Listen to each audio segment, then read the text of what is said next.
All right, let's jump right in. We're going to tackle a huge challenge, one that I think pretty much all of us are facing these days.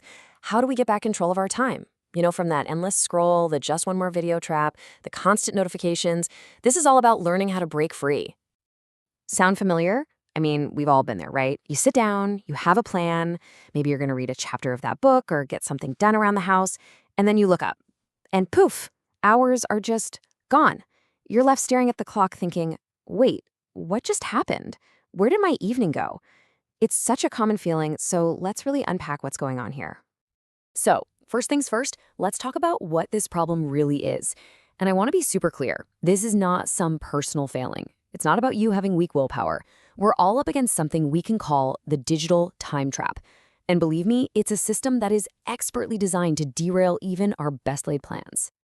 Yeah, I'm guessing this looks pretty familiar. On one side, you've got this beautiful, productive evening you planned out. And on the other, well, that's what actually happens, isn't it?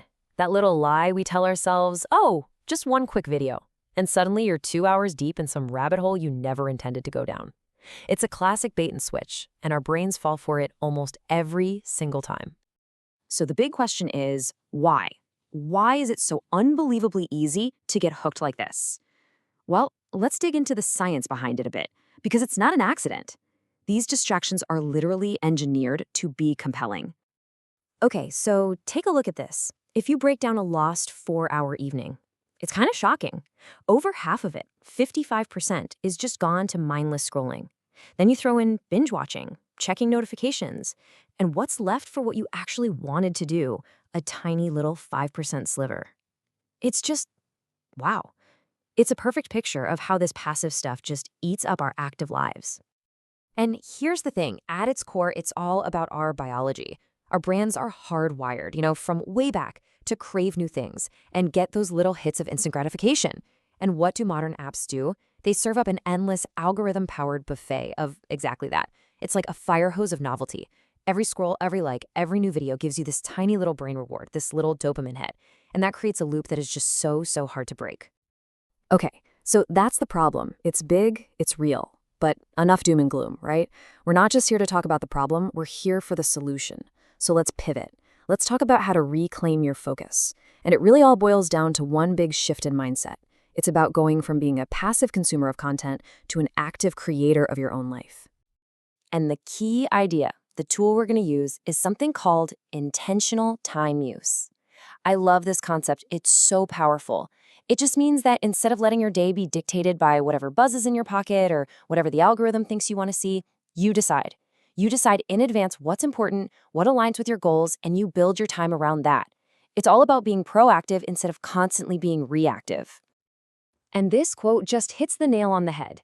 The key is not to prioritize what's on your schedule, but to schedule your priorities. Think about that for a second. It completely flips the script. It's not about cramming more stuff into your day. It's about figuring out what your big rocks are, your priorities like family, health, that project you care about, and putting them on the calendar first, making them non-negotiable. Everything else, it just has to find a spot in the gaps. Okay, so we've talked about the why, we've talked about the mindset.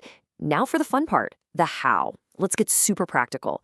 Think of this next section as your personal anti-distraction toolkit. We're talking real, concrete steps you can take, like right now, to start getting that time back. Here it is, a simple 4-step time rescue plan. It's not complicated, I promise. Step 1, define. You've got to know what you want. What does a fulfilling evening actually look like for you? Step 2, schedule it. Put it on your calendar like you would a doctor's appointment. Make it real. Step 3, create. You have to build an environment where you can actually succeed, one without a million temptations. And step 4, track. Just for 1 week, see where your time is really going. I'm telling you, the results will blow your mind and give you all the motivation you need. And hey, look, if a 4-step plan feels like too much to start, no worries. Start even smaller. Here are 3 ridiculously simple habits you can start today that make a huge difference. First, turn off all those non-essential notifications. Seriously, you decide when to look at your phone, not the other way around. Second, before you open up a social media app, just set a timer, 10 minutes, 15 minutes, whatever.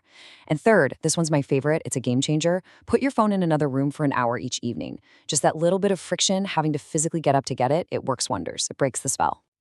So, as we start to bring this all together, Let's talk about the real reward here, because why are we even doing this? I promise you, the payoff is so much bigger than just checking more things off a to-do list. It's about something way more meaningful.